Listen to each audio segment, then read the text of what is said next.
이런 귀한 시간을 또 저한테 할애해 주신 여러분들을 뵙고, 더군다나 요즘에 그런 이야기를 한 적이 별로 없는 것 같아요. 근데 모처럼 희망에 대해서 이야기할 수 있는 자리에 제가 여러분과 함께 할 수 있어서 굉장히 기쁩니다. 오늘 제가 이제 드릴 말씀은 상생과 핵심으로 지속 가능한 그 지역 만들기라는 주제로 좀 말씀을 드릴 생각인데요. 경영에 대해서 주로 공부를 한 사람이어서 어디에 접점이 있을까 이런 생각을 해봤는데, 저는 이제 지역 만들기라는 게 어떤 일부의 공무원들이 앞서서 간다고 해서 가는 것도 아니고, 또 뭐 기업인들이 이끈다고 해서 되는 것도 아니고, 우리 모두 함께 이렇게 만들어 가야 되지 않느냐 이런 생각을 했습니다. 근데 기업하는 사람들은 이제 사업을 통해서 기업을 성공을 시키는데, 사업이야말로 이 자본주의 세상에서 가장 그 민주적인 그런 방식으로 사람들의 협조를 얻어가는 그런 것들이에요. 일단 소비자들한테 물건을 강매할 수가 없잖아요. 그죠? 소비자들이 자발적으로 사줘야 됩니다. 소비자들한테 팔 물건을 내가 혼자서 만들 수 없잖아요. 협력업체들이 자발적으로 함께 노력해서 만들어줘야 됩니다.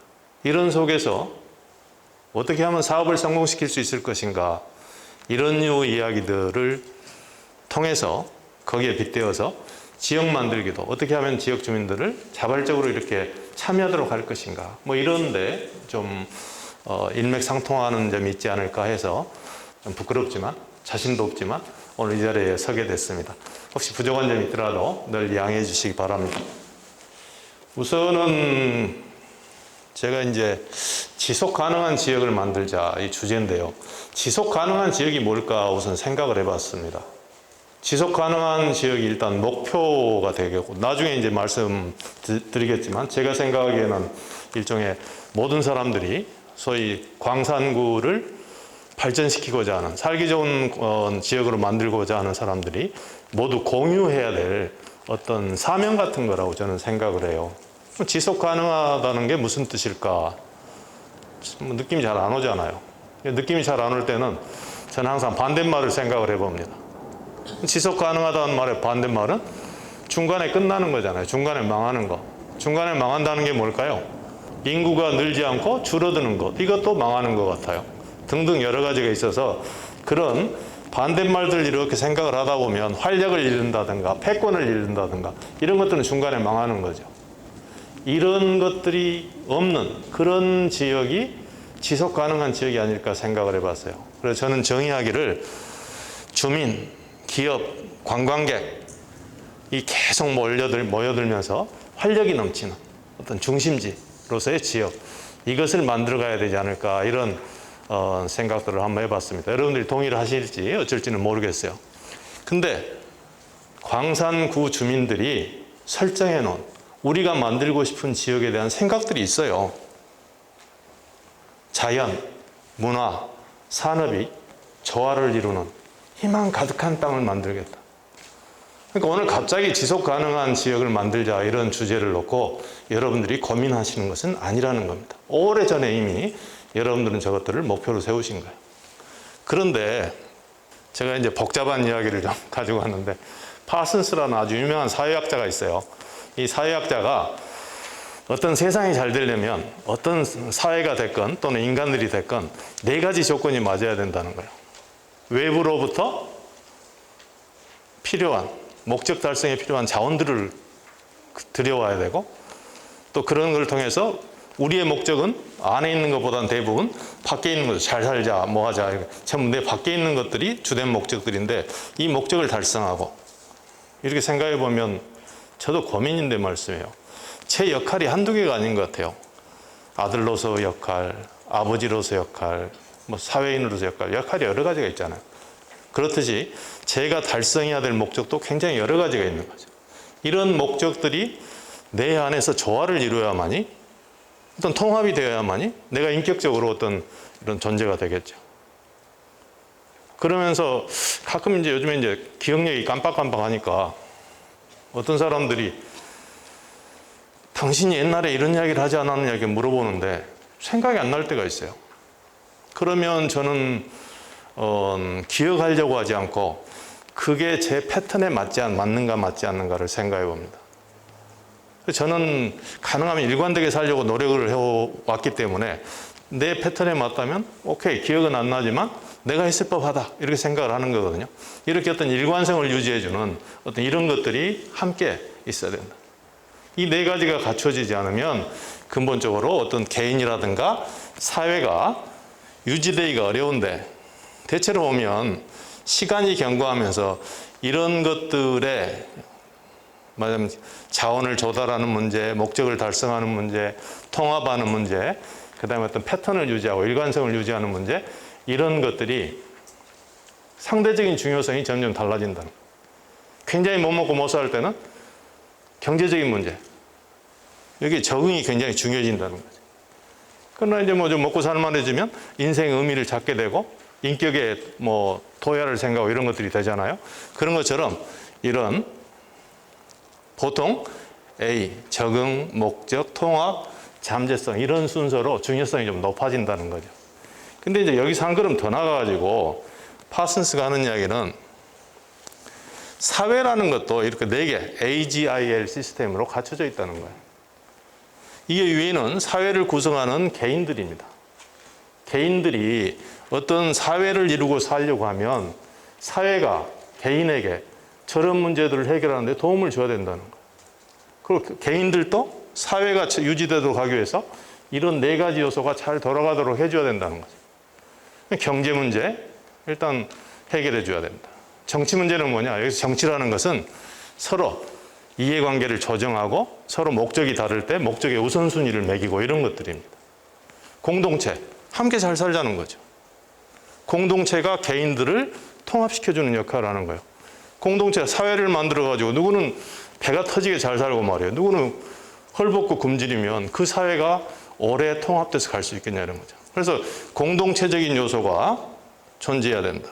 이런 것들의 밑바탕에 신뢰라든가 전통이라든가 이런 문화라든가 이런 것들이 받침이 되어야 지속적으로 갈 수 있다는 거죠.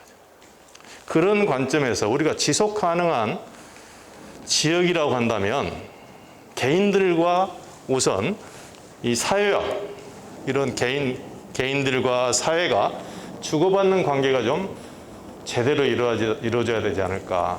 그런 제대로 된 주고받는 관계가 이루어지려고 한다면 어떤 지역이 이런 경제 문제, 정치 문제, 공동체적인 문제, 문화의 문제 이런 것들이 조금 제대로 갖춰져 있어서 개인들에게 좀 뒷받침도 해주고 또 개인들의 삶을 좀 이끌어주고 이렇게 돼야 되지 않겠냐 이런 생각을 하는 겁니다.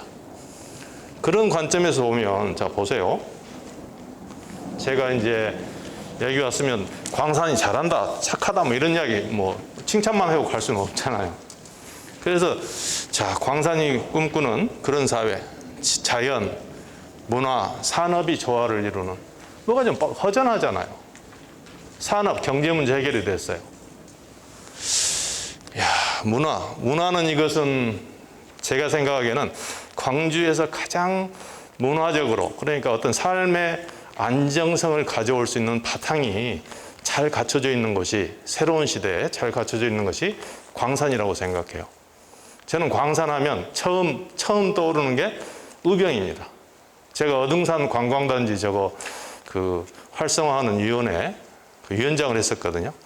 근데 광산구 주민들이 오셔가지고 저기에다가 뭘 세우자 이럴 때 항상 빼놓지 않고 말씀하시는 게 의병 관련된 그런 걸 세워달라는 거예요.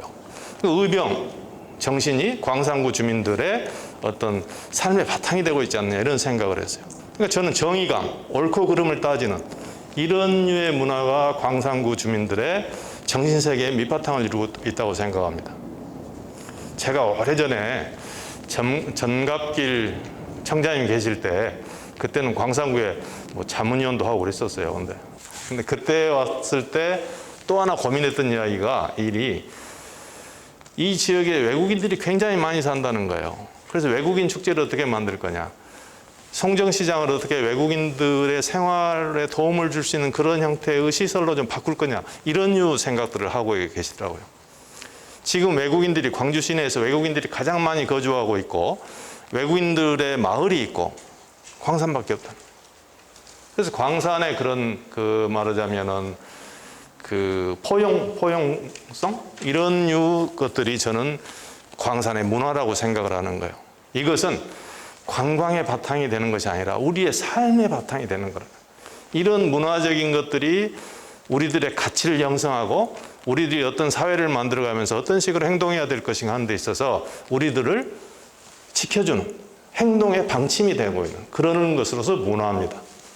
그래서 지금 저는 그래 문화적인 문제들은 일단 해결이 됐다. 자연은 뭡니까? 자연은 황룡강 말씀하시고 어등산 말씀하시고 이야기하는데 결국은 지속 가능하려면 환경이 뒷받침돼야 되잖아요. 깨끗하고 뭐 이런 것들이.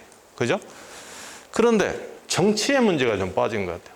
갈등들이 지금까지 갈등이 없이 평화롭게 살아와서 그런지 모르지만 그런 문제가 생긴다고 하면 어떤 문제의 우선순위가 서로 간에 의견이 차이가 난다고 하면 그것들을 어떻게 해결해야 될 거냐 이런 문제는 좀 해결을 해야 될 것 같아요.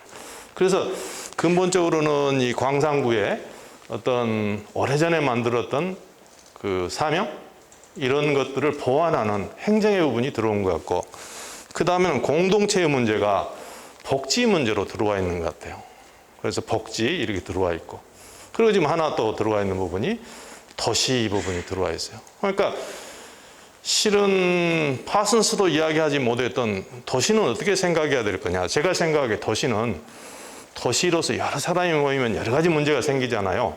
이런 사람들이 좀 더 안락하게 살 수 있는 인프라를 깔고 도시 생활에 적합한 문화시설 같은 것도 넣고 수도니 뭐 이런 것도 정비하고 뭐 이런 류의 생활환경 전반을 아우르는 그리고 말하자면 세계적인 도시로 발전해 가기 위해서 그런 위상에 맞는 그런 시설을 갖추는 그런 형태가 되지 않을까. 그래서 저는 파슨스보다도 오히려 지금 여기다 도시 부분까지 합치게 되면 이 모습이 저는 지속 가능한 지역의 모습이 아닐까 생각을 하는 겁니다.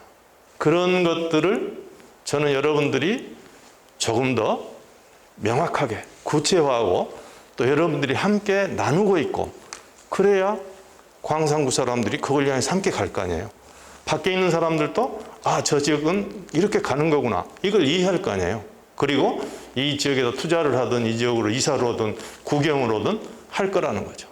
그래서 그런 것들이 우선 제가 처음 드리는 말씀입니다.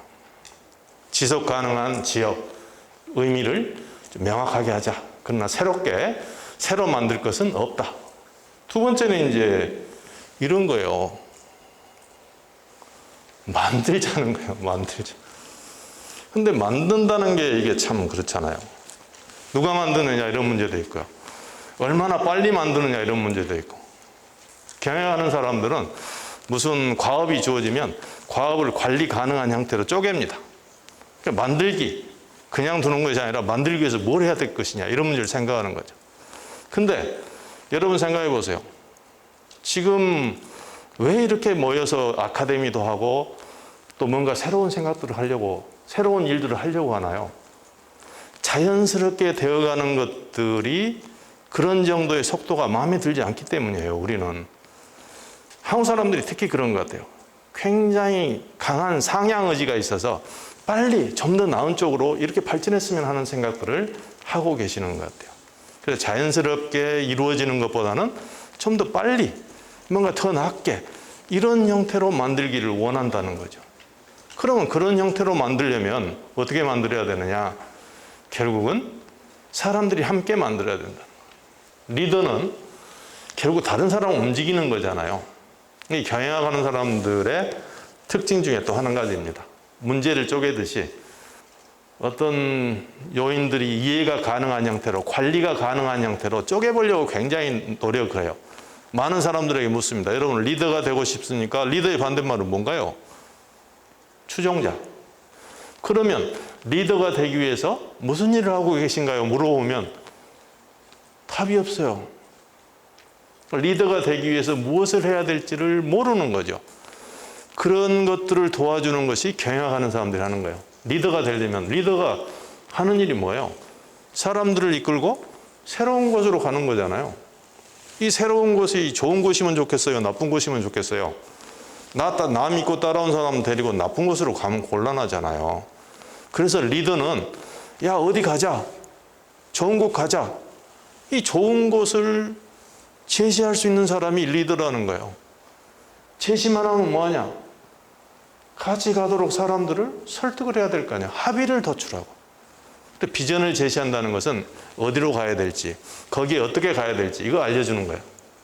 커뮤니케이션을 통해서, 의사소통을 통해서 사람들이 그걸 이해하고 자발적으로 따라오게 만들고, 그래도 안 따라오고 버티는 사람들한테는 권력이 됐든 영향력이 됐든 행사함으로써 따라오게 만들고, 이게 리더라는 거예요.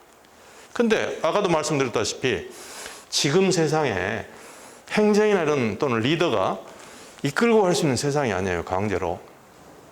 예전에는 기업은 평생 고용이었습니다. 그러니까 기업에서 주는 그런 지위, 내가 기업에서 과장이다 그러면 계장이나 이런 사람들한테는 막 명령해도 됐어요. 직장 갑질? 이런 게 어디 있습니까? 불과 10년 전만 해도 높은 사람이 같이 등산 가자고 그러면 누구나 가야 돼요. 등산 갔다 내려오면 술 먹습니다. 술 먹고 남으면 어떻게 해요? 그 양반 높은 사람 등산화로 한 잔씩 퍼서 그 등산화로 술 먹고 그랬어요. 요즘에 그러면 어떻게 돼요? 바로 이거 갑질이 뭐냐고 그 사람 아웃이에요. 왜 그런 것이 가능했느냐? 평생 고용, 평생 직장이니까. 근데 요즘에 그렇게 하면 사람들이 붙어있질 않는다는 거죠. 그래서 권력이라든가 또는 권위라든가 이런 것을 근거로 사람들을 움직일 수가 없는 세상이에요. 뭐를 그럼 근거로 해야 될 것이냐? 서로 간에 내 이야기를 받아들이면 너한테도 도움이 될 거다. 이게 상생이라고 하는 겁니다. 상생, 저는 어렵게 생각하지 않습니다. 너도 이기고 윈윈 하는 게 상생이에요. 너 살고 나 살고가 상생입니다. 상생 아닌 것이 뭐예요? 너 죽고 나 죽고. 제가 어릴 때 어머니 속을 썩혀드리면 우리 어머니가 저보고 너 죽고 나 죽자 이러셨어요. 지금도 생각하면 가슴 아파 죽겠어요. 근데 너 죽고 나 죽자, 우리 어머니는 사랑하시니까 함께 같이 죽을 생각하셨는데 진짜 나쁜 사람은 누구예요? 너 죽고 나 살자. 진짜 나쁜 사람이에요. 근데 진짜 마음이 불편한 사람은 누구예요? 너 살고 나 죽을게. 이런 사람. 부담스럽잖아요. 상생은 그런 게 아닙니다. 너도 살고 나도 살고. 그래서 그런 류 생각들이 상생하는 것, 상생의 정신으로서 뭔가 주고받는 그런 것이 진정한 영향력이라고 생각을 하는 거죠.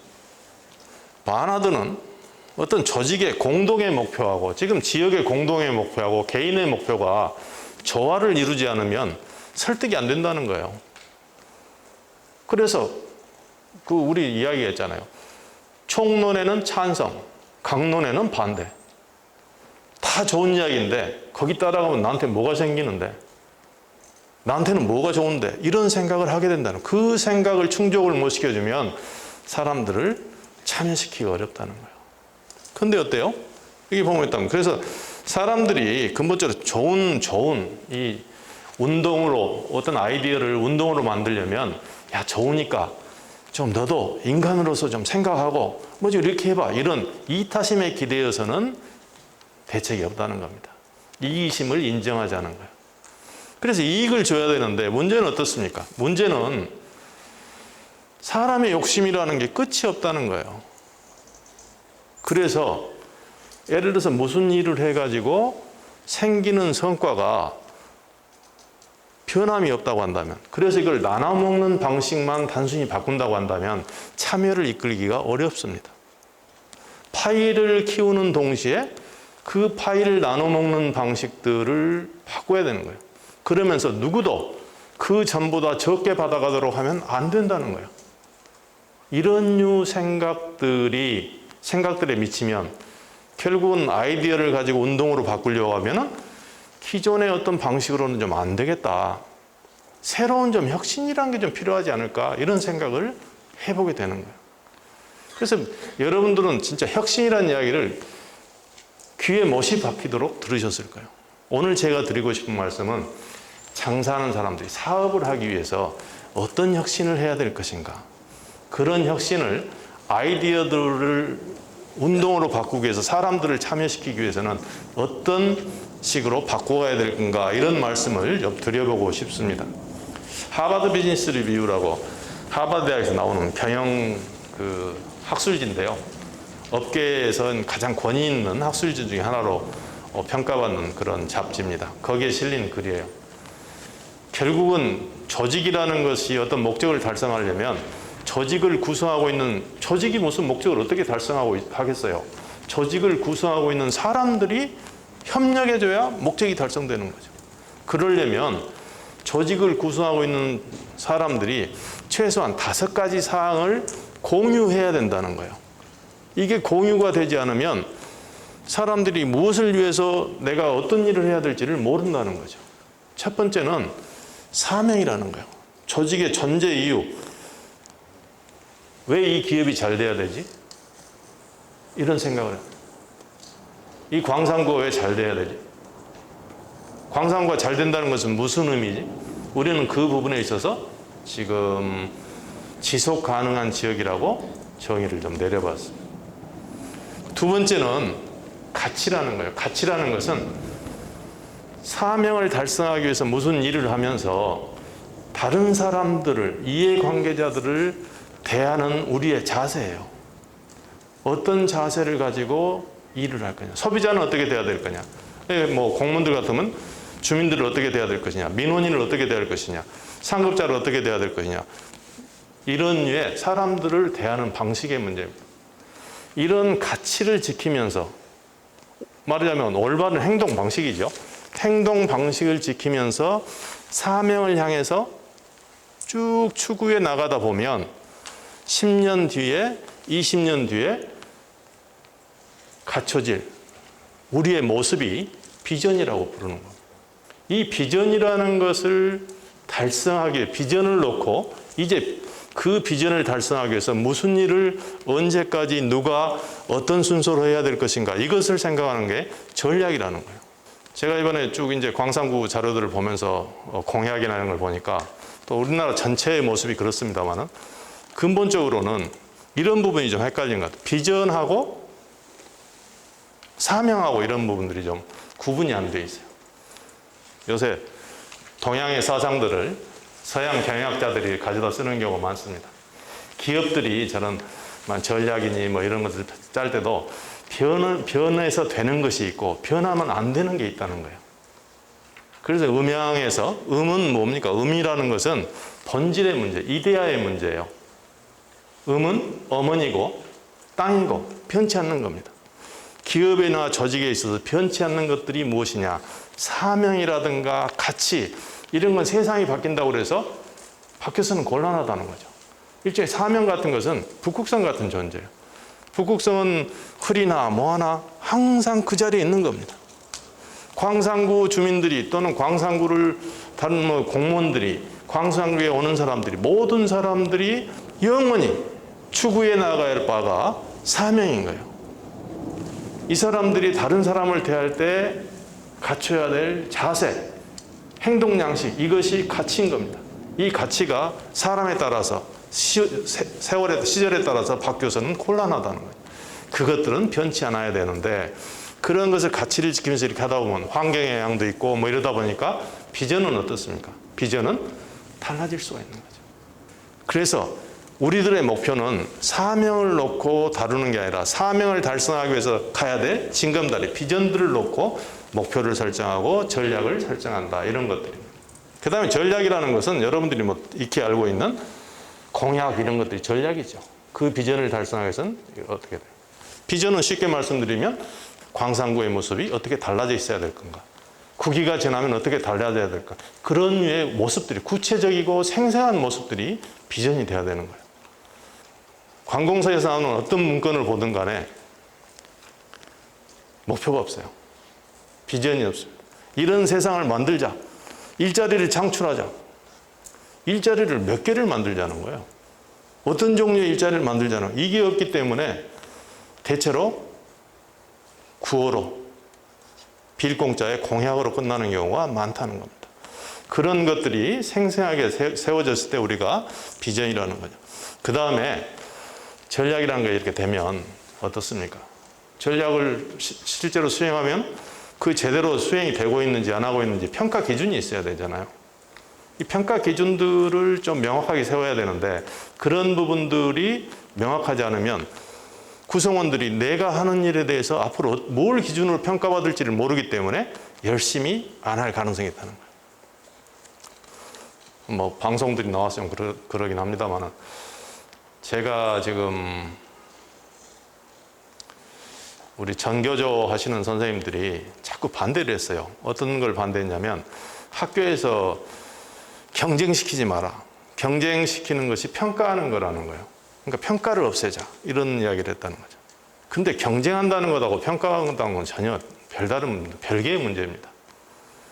서울대 산업공학과에 상당히 유명한 이면우 교수라는 분이 계셨어요. 이면우 교수가 W 이론을 만들자 이런 책을 썼습니다.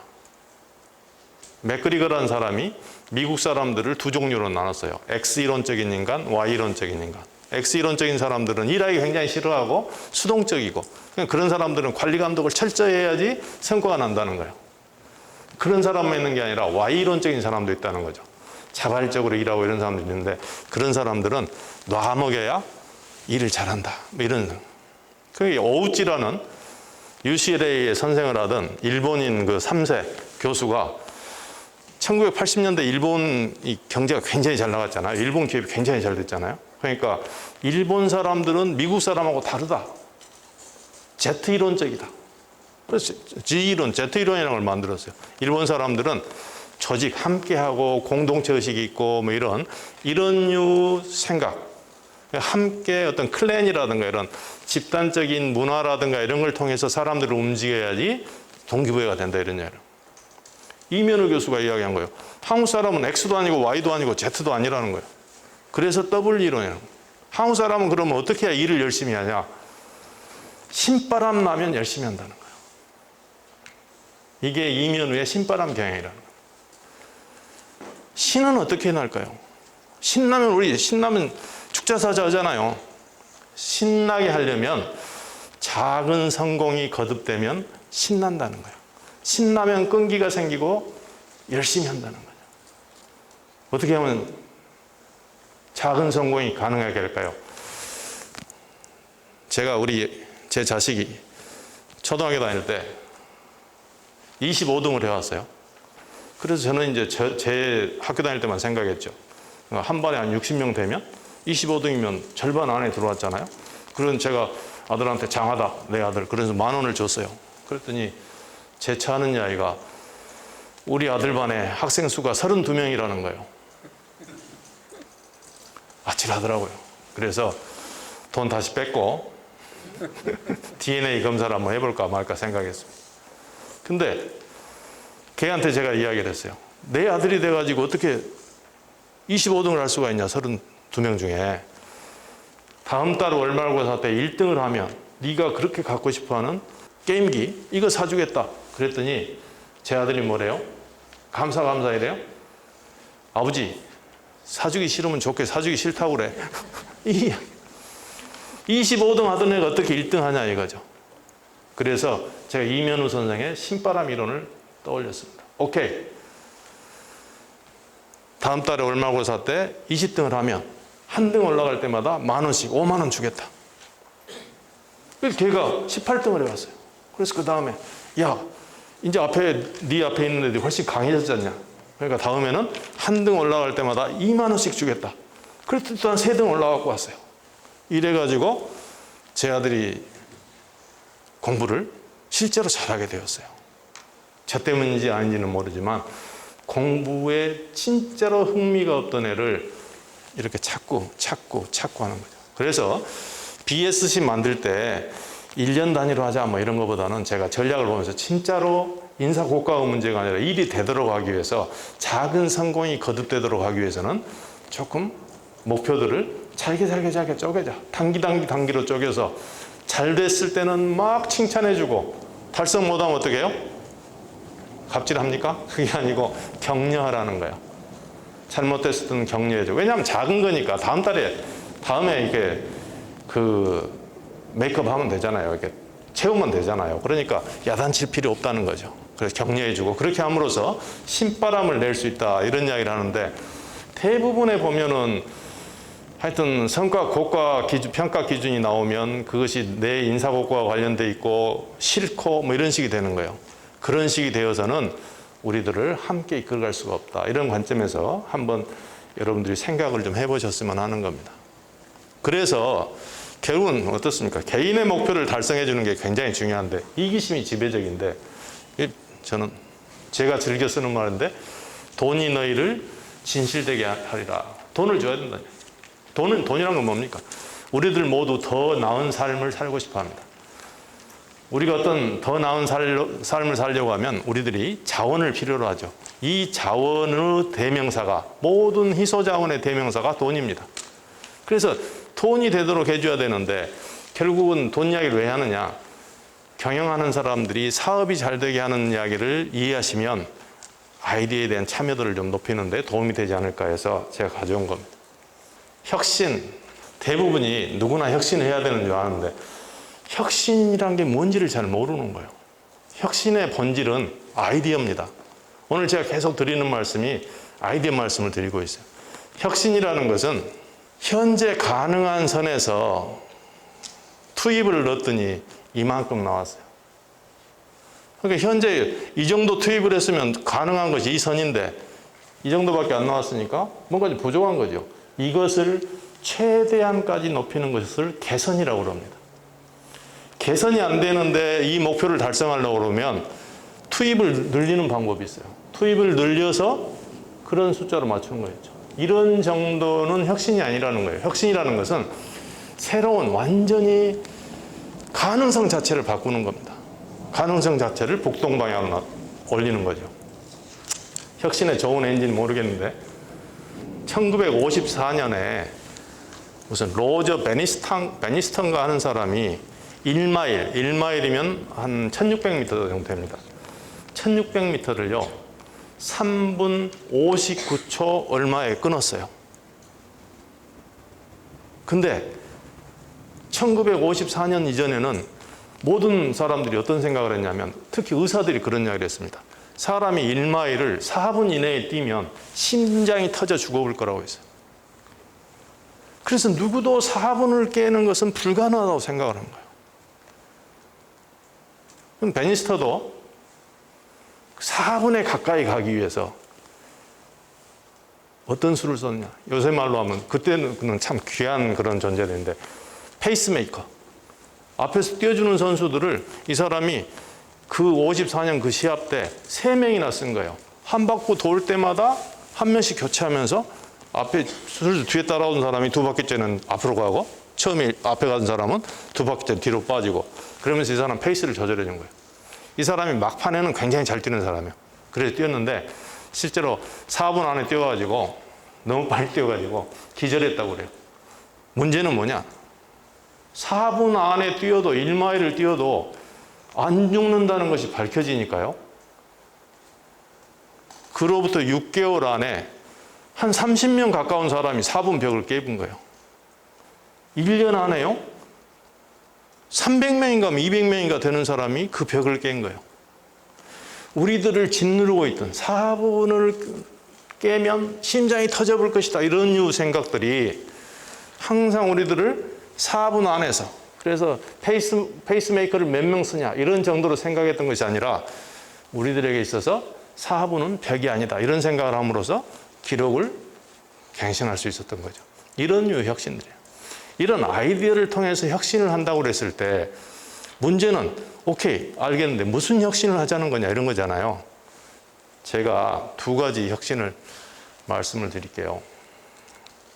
윤석철 교수가 사업을 잘하려면 모든 사업을 통해서 돈을 벌고자 하는 모든 기업은 반드시 저 부등식을 맞춰야 된다고 생각을 했어요. 이게 기업의 생존 부등식이라고 하는 건데요. 고객들이 받아가는 것이 혜택입니다. 고객들이 받아가는 것이 고객이 지불해야 될 가격보다 높아야 고객이 살 거 아니에요. 원가는 뭔가요? 원가는 실은 고객들한테 받은 돈을 가격을 여러 사람한테 내한테 납품하고 협력했던 모든 사람들한테 나눠주는 돈이에요. 이 나눠주는 돈이 가격보다 적어야 나도 좀 먹고 살 거 아니에요. 그래서 기업이 되려면 팔리고 혜택이 가격보다 높아서 팔리고 가격이 원가보다 높아서 벌려야 된다. 근데 원가를 아주 낮추면 어떻게 되겠어요? 아주 낮추면 협력업체들이 협력할 사람이 없겠죠. 그래서 그런 것들이 굉장히 중요한데, 그러다 보니까 장사를 잘하려면 두 가지 혁신이 이루어져야 된다. 가격은 대부분 시장에서 결정되니까 혜택을 높이는, 혜택을 키우는, 고객들이 생각하는 혜택을 어떻게 키워줄 것인가, 이쪽에서 혁신이 이루어져야 한다는 거죠. 그 혁신의 바탕이 창의성이라는 거예요. 그래서 창의성 혁신이 굉장히 필요하다. 두 번째는 어때요? 원가를 줄이는 생산성 혁신이 이루어져야 된다. 협력하는 방식, 일하는 방식, 이런 거 생각해 보잖아. 그럼으로써 원가가 낮아져야 된다. 그래야만이 벌리는 것이 되겠죠. 그래서 두 가지, 기업이 사업을 통해서 성공하려면, 달리 말씀드린 아이디어를 통해서 사람들이 참여하고 협력하게 하려면 결국은 창의성 혁신과 생산성 혁신이 이루어져야 된다는 건데, 여전히 좀 애매하잖아요. 그래서 제가 좀 더 구체적으로 말한 아이디어라는 디자인 사고, 이것을 주창한 그런 회사입니다. 아이디어가 주장하는 혁신을 가져와 봤어요. 아이디어는 사업이 되려면 크게 사람하고 기술을 봐야 된다고 이야기합니다. 어떤 물건을 만들어줘야 사람들이 사겠어요? 사람들이 원하는 것, 바라는 것을 만들어줘야 될 거 아니에요. 무엇이 바람직한 물건인가, 이건 사람들이 결정한다는 거죠. 사람들이 어떻게 바뀌는지 이걸 보면 어떤 장사가 될지 알 수 있다는 거예요. 기술이 어떻습니까? 기술이 사람들이 원하는 물건을 만들 수 있게 해주는 거예요. 이게 기능혁신이라는 거예요. 사람들이 가지고 있는 문제, 이것을 어떤 방식으로 해결하느냐, 이게 기능이라고 부르는 거거든요. 이 기능을, 그 전에 없는 것들이 새로운 기술에 의해서 새로운 방식으로 해결될 수 있도록 해주는 것이 기능혁신이라고 부르는 거죠. 근데 아무리 좋은 기능혁신이 이루어져도 사업이 되려면 사람들이 사야 되잖아요. 그러면 사람들이 느끼는 혜택이 사람들이 지불해야 될 비용보다 낮아져야 된다는 거예요. 혜택을 어떻게 높일 것이냐. 기능 자체가 주는 혜택도 있지만 감성의 혁신을 통해서 사람들이 그 물건을 가치를 더 높게 생각하게 하자는 거죠. 기술을 이용해서 그런 기능을, 제품을, 서비스를 만들어내는 방식을 바꿔보자는 거예요. 그렇게 하면 물건 있지, 원가 낮아지지, 혜택 높아지지, 그래서 사업이 될 수 있다는 거죠. 예를 들어서 감성혁신은 이런 예를 들 수 있어요. 여러분들 그 아오모리에 합격사가 들어보신 적 있으세요? 굉장히 유명한 사례입니다. 아오모리가 그 후지사과 원산지라고 그래요. 근데 1991년에 태풍이 엄청나게 분 겁니다. 그래서 사과가 90%가 떨어져 버렸어요. 농민들이 살 길이 막막하잖아요. 근데 그 한 농부가 아이디어를 낸 겁니다. 일본의 그 대학 입학 시험이 우리나라 대학 입시보다 훨씬 치열하다고 그래요. 명문대, 동경대나 이런 데 가려면 막 육수 칠수를 하는 사람도 있다고 그래요. 재수 정도가 아니고 육수 칠수요. 그래서 그 아오모리의 태풍을 견뎌낸 10% 사과를 합격 사과라고 이름을 붙인 거예요. 태풍도 견뎠는데 입학 시험 정도 못 견디겠냐. 그래서 합격을 원하는 사람은 이 합격 사과를 먹어라. 그 사과를 다른 사과보다 3배 비싸게 팔았다. 아니, 사과가 그 전에 사과하고 지금 사과하고 똑같잖아요. 이름을 합격 사과라고 바꾸니까 가격이 2배, 3배 올라간 거예요. 이것이 감성혁신이라고. 저는 요새 이제 퇴직하고 집에서 밥 얻어먹을 때마다 제 처의 눈치를 좀 보는데요. 그런 우스갯소리가 있잖아요. 진짜 무서워 죽겠어요. 어떤 부인이 동창회에 갔다 오더니 굉장히 기분이 나빠서 왔다는 거죠. 그래서 남편이 왜 그래, 무슨 일 있었어? 물어보니까 부인이 뭐라고 그랬다고 그래요? 내 친구 남편들 중에서 당신만 살아있어. 이런 이야기 했다. 간이 떨립니다. 근데 여기 여자분들도 계시고 뭐 그렇지만 한번 생각, 남자분들도 마찬가지입니다. 남자분들 그런 생각을 하세요. 내가 머슴이냐? 가족을 위해서 나는 왜 이렇게 희생을 해야 되냐? 뭐 이런 생각 하실 거예요. 여자분들은 어떻습니까? 직장에 나와서 밖에 나와서 일할 만큼 하고 집에 가서 또 가사노동 하시잖아요. 만약에 사랑이라는 것이 없다고 한다면 그 가사노동 하시겠어요?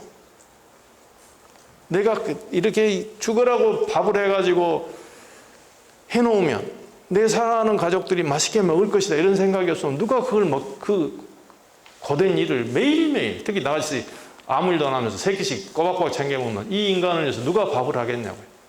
이런 것들이 감성이라고 부르는 겁니다. 제가 지금 여러분들한테 드리고 싶은 게 이런 거예요. 지금 사람들이 바람직한 형태에 대해서 우리들이 한번 생각을 해보자는 거죠.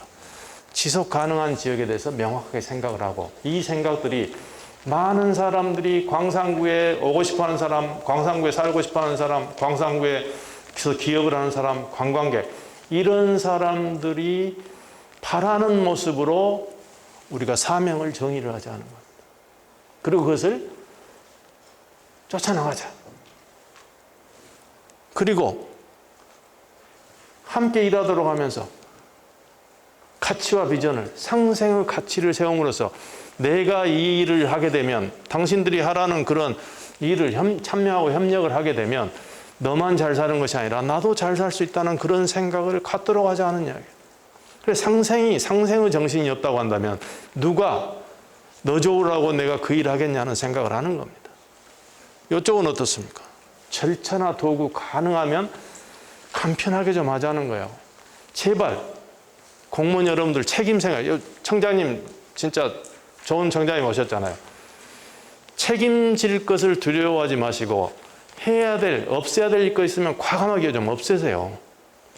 책임이 무서워서 불신 때문에 혹시 얘들이 나중에 무슨 문제가 생기지 않을까, 혹시 나를 돌려먹지 않을까, 그런 것들 때문에 감시하는 사람 붙이고 또 붙이고 또 붙이고 절차 만들고 또 만들고 이렇게 함으로써 참여를 저해하는 건 없는가, 이런 걸 좀 생각을 해보자는 거죠. 그리고 그런 지속 가능한 지역을 만들기 위해서 지금 현재 가능한 우리의 역량이나 기술 하에서 어떤 일을 해야 될 것인가, 공약의 혁신, 해야 될 일의 혁신들을 한번 생각해 보자는 거예요. 그렇게 한다면 해야 될 일이 우리들이 생각하는 바람직한 사회에 대해서 모습이 좀 명확하게 그려지고 함께 공유가 되고, 그것들을 서로 열심히 추구하다 보면 생기는 이득들을 모두 함께 공유하겠다는 그런 생각을 하게 되고, 어때요? 참여하는 절차가 간단하고 올바른 일만 하고, 그렇다 보면 지금보다 훨씬 더 좋은 아이디어에 참여하는 사람이 많아지지 않을까. 그래서 혁신의 방향들을 좀 그렇게 생각해 봤으면 하는 겁니다. 그래서 이제 제가 광산구에 그런 혁신의 내용을 조직 체계로 한번 바꿔보자, 이런 생각을 한 거예요. 사명, 계속해서 영원히 지속 가능한 지역의 의미를 명확하게 하자. 그리고 그것들을 모든 사람들이 공유할 수 있도록 시시때때로 이야기하자, 이런 겁니다. 우리의 모습을 같이, 이해관계자들 우리를 대하는 기본 자세, 감성혁신의 한 내용인데요. 우리들이 이미 지난 정부 때 사회적 가치 이런 걸 가지고 열심히 했었습니다. 이 사회적 가치들을 우리들이 지키자는 거예요. 사회적 가치는 뭐예요? 나만이 아니라 공동체의 이익도 함께 증진시키자는 겁니다. 내 이익을 위해서 남의 권리를 해치지 않는다. 인권, 상생 같은 건 어떻게 해요? 상생은 좀 복합적이죠. 우선 경제적으로는 지역 내에서 발생한 이익이 밖으로 나가지 않도록 이렇게 하는 그런 상생도 있을 거고요. 또 자연과 이렇게 함께 어우르는 그런 것들도 있을 거고요. 다른 사람들과 이런 상생 문제도 있을 거고요. 이런 류들이 우리들이 지켜야 될 어떤 가치가 아니겠느냐 하는 이야기. 이런 것들을 여러분들이 구태여 생각하지 않아도 광산구에 이미 아까 말씀드린 그런 포용의 가치, 또 의병의 정신, 정의의 가치, 그 외에 우리들한테 익숙하게 알려져 있는 사회적 가치, 이런 것들을 중심으로 광산구 주민이라면 지켜야 될 행동 양식을 혁신하자, 이런 겁니다. 비전 좀 명확하게 했으면 전략들도 이제 무슨 일을 해야 될 것인가 좀 혁신을 좀 하자는 거예요. 제가 생각하기에 이런 방식을 좀 생각해 본 것 같아요. 지금 광산구가 가지고 있는 자원 중에서 제대로 활용이 안 되고 있는 것이 혹시 없나? 활용하는 방안 좀 찾아봤으면 좋겠어요. 제가 광산하면은 제일 먼저 떠오르는 것이 관문이라는 느낌이에요. 공항이 있죠? 광주 송정역이 있죠? 톨게이트 있죠? 광주로 들어오려면 광산을 거쳐야 되는데 그게 지금 광산 발전에 무슨 도움이 됩니까? KTX 역사 때문에 송정시장이 좀 활성화되고 이것도 좀 있지만 그것 외에는 거의 활용을 못하고 있다는 거예요. 도시를 만들어가는 데 있어서 어떤 인프라가 있어야 될 것인가 좀 생각해보고 그런 인프라들을 진짜 아름다운 도시를 만들기 위해서 그런 시설과 이런 제도와 이런 것들 인프라들을 좀 구축하는 그런 일들을 좀 했으면 좋겠다. 뭐 이런 것들입니다. 또 지금 있는 시설들 중에서 잘 못 쓰이고 있는 것이 있다고 한다면 좀 잘 쓰이도록 해봤으면 좋겠다. 지금 제가 광산 이쪽에 광산구청에 오면 광산구청에 진짜 마음에 드는 게 주차장 진짜 올바르게 쓰고 있는 것 같아요. 비어 있을 때는 식당 오는 사람들을 좀 나눠 쓰게 하고 말씀이죠. 다른 데 가면 못 들어가잖아요. 있는 것들 가지고 좀 제대로 활용을 못하고 있다면 제대로 활용을 좀 해보자 등등이 전략의 혁신을 가져오는 사고방식이 아닐까 싶습니다. 우리 모두 한번 생각해보자. 지금 공약이 필요하고도 충분한가? 우선순위가 합리적으로 되어 있는가? 다음에 역할 분담이 제대로 되어 있는가? 이런 건 좀 생각 좀 해보자는 거예요. 누가 언제까지 누구의 무엇을 바꾸기 위해서 무슨 일을 해야 될 것인가? 이런 것들을 좀 구체적으로 생각하면서 공약을 생각한다고 한다면 공약의 혁신이 일어날 수 있지 않을까 생각합니다. 제일 중요한 것이 제가 생각할 때는 조금 신나게 일하기 위해서 성과 표준들을 조금 스스로 성과 표준들을 만들어 놓고 성과 표준들에 비추어서 자기의 진행 상황들을 보면서 즐거워하고 또 옆에 사람들도 격려해주고 칭찬해주고 애매모호한 그런 기준에 의해서 해서는 좀 곤란하지 않을까 생각을 합니다.